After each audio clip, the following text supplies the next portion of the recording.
that was a movie. Hello and welcome back to Simon's Rants. I'm Simon, and today I'm giving my first thoughts on Here, the new film by Robert Zemeckis, starring Tom Hanks and Robin Wright. In case you haven't seen any trailers for this movie, you don't know what it's about.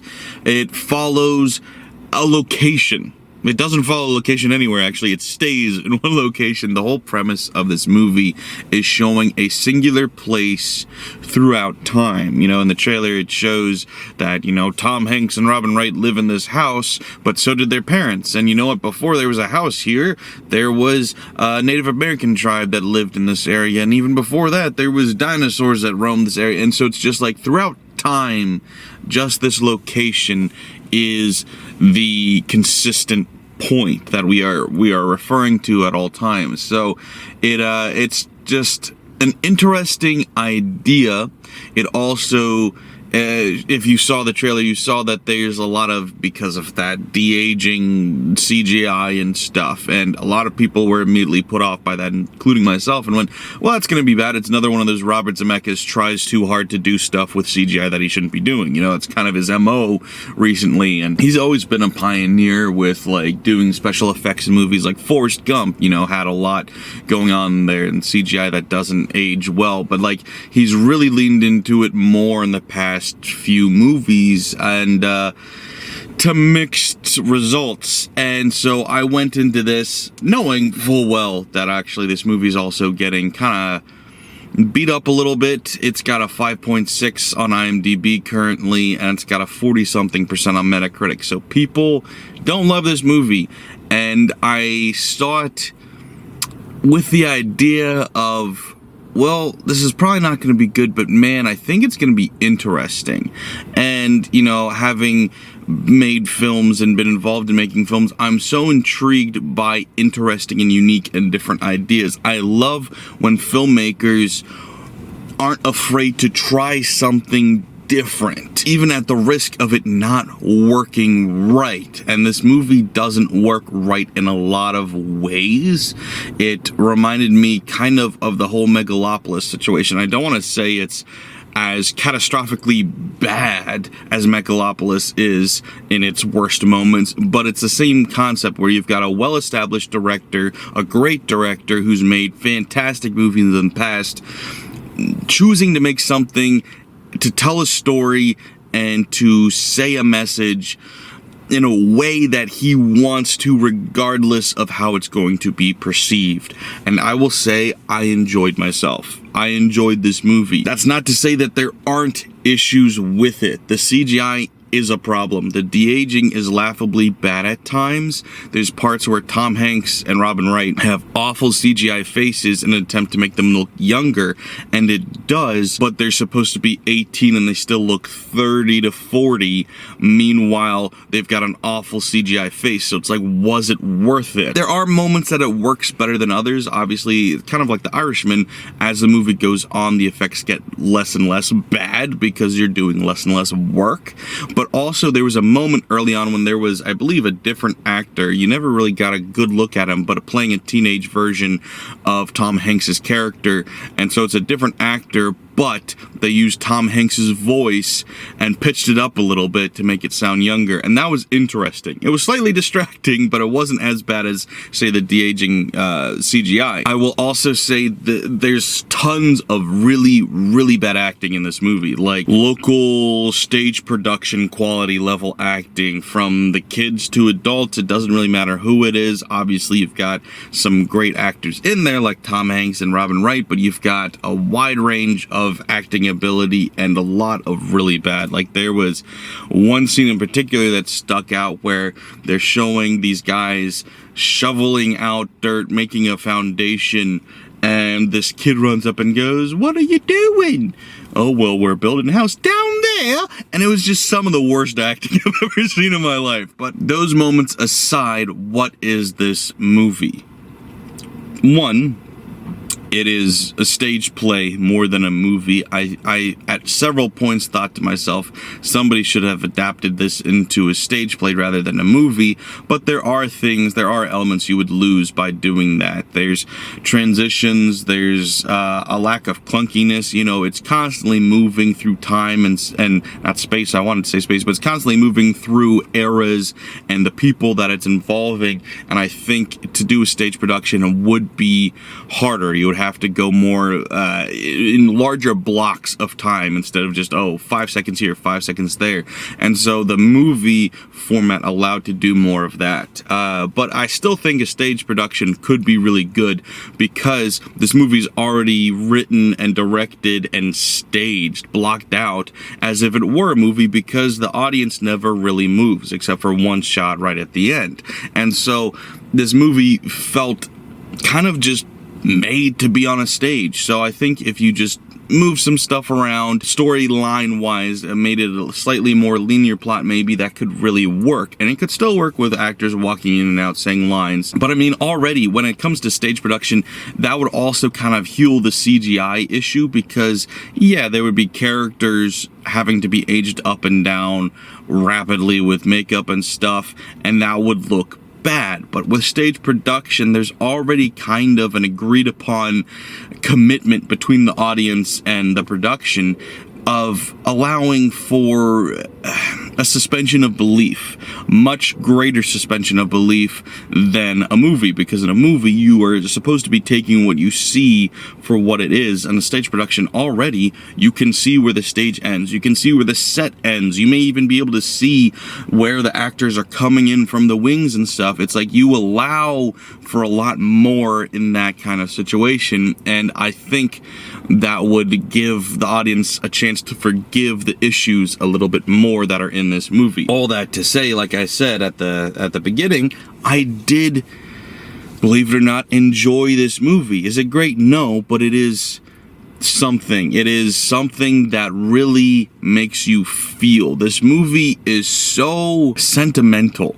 It's so sentimental it would make Steven Spielberg blush. And I know Zemeckis came from like the school of Spielberg and all, but like it pushes that boundary that, like, in me are two different critics.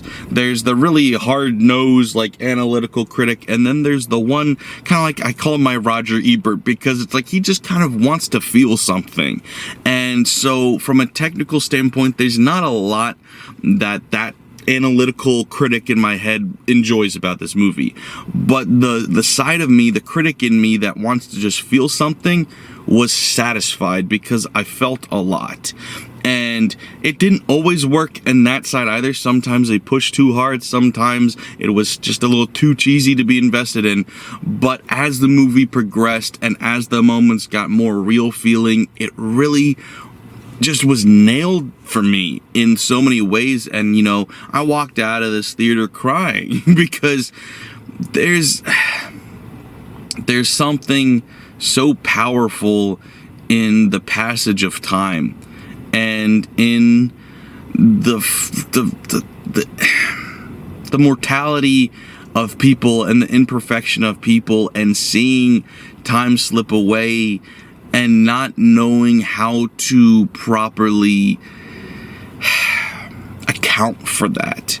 And, the imperfections in the people, like, it's just something that speaks to everybody, because everybody has regrets.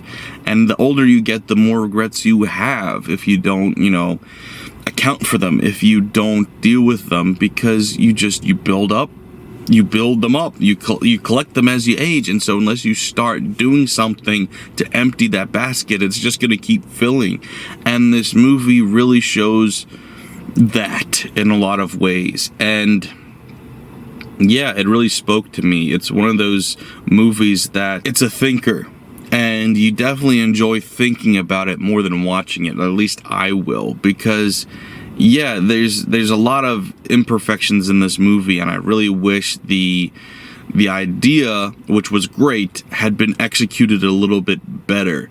But still, that idea at its purest form, at its core, is something that will ingrain and embed itself into my brain And I love this movie for that. I'm not saying that I'm going to go around suggesting it to everybody. I think most people won't appreciate it. But if that's something that, one, you can really get into the sentimentality of it. If you're an old man at heart like I am and just want to sit in your chair, your lounger, and just think about life, that's what this is for. And then at the same time, if you're an artist, you'll appreciate the artistic ideas, the attempts here. And like I said, it doesn't always feel like it works, but it's something original, and as much it is just a stage play, but it's like it is something unique that I haven't seen before. So I think filmmakers and film buffs will kind of enjoy that to a degree, because it'll be like, oh, that's something different, that's something unique. And I'm glad, like I said with Megalopolis, that they took a swing, because it's such a shame that filmmakers and artists in general aren't really allowed to try new things anymore. It's like once you establish what you are as a product, people just want more of the same. Like I talk about it all the time with friends about Linkin Park, where, after Linkin Park's 2 first albums, people kind of disregard the rest of their catalog as being much worse and in some cases being unlistenable. And to me, I think their best music exists after their first 2 albums. Is it very different? Yes. And do some of their albums not work? Also, yes. But my favorite album isn't one of their first 2. And I think when you allow artists to exist out of the first concept you had of them, that allows for something so much more unique and different and potentially better. Like imagine if the Beatles never stopped being a boy band and became a psychedelic rock group that invented so much elements of music that we had never heard before. Imagine if that never happened because people just wanted another twist and shout, I can't, not every endeavor an artist takes is going to succeed, but in the attempt of making sure that it does, you lose the greatest moments you could get. And so seeing Zemeckis do this really gave me a newfound respect for him that I didn't have, because I haven't watched most of his recent movies, because most of his recent movies didn't appeal to me. I kept seeing he was really harping on the CGI stuff, and I was like, that looks dumb. I almost didn't go see this movie, but after seeing it, I'm like, you know what? Good for you, Zemeckis. And same thing, like I said, Francis Ford Coppola with Megalopolis, I'm happy for you that you were trying these things, because even if the whole isn't great, there's elements there that I'm so glad exist in this world. There was lines of dialogue in this movie. There were moments of this movie that I was like, that was amazing. That was perfect. The whole wasn't, but that part was. And I am so glad that I was able to witness that moment, witness that bit of art, that fraction of art in here. Going back to the music analogy, just because an album isn't good doesn't mean there aren't songs on there that are amazing. And so does the whole not being perfect negate the great moments? In music, it's a lot easier to say, of course not. Those great songs are great. A movie is similar in a way where, the movie as a whole wasn't great. I would still give it a positive rating just on my sentimental feeling after the movie. I'd give it a 6, a light 6. It's not a great movie. There's a lot of flaws, but those moments throughout that were great were great. They really were, and I'm glad I saw them. Were there flaws? Were there problems? Yes. The script is extremely contrived. The performances are bad. The CGI is frustratingly distracting.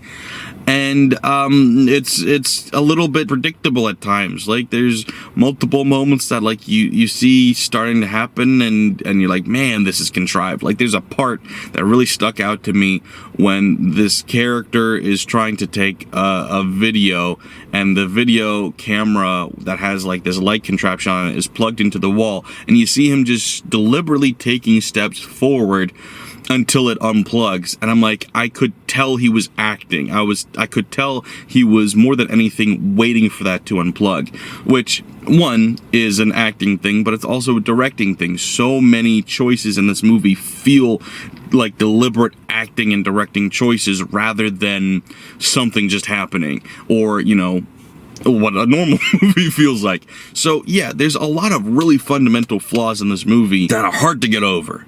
But I'm still glad I saw this movie, and I still enjoyed myself. And like I said, it's going to be a movie that I'm going to enjoy thinking about in the future. And that means something to me. So I don't know if that's a recommendation or not for you.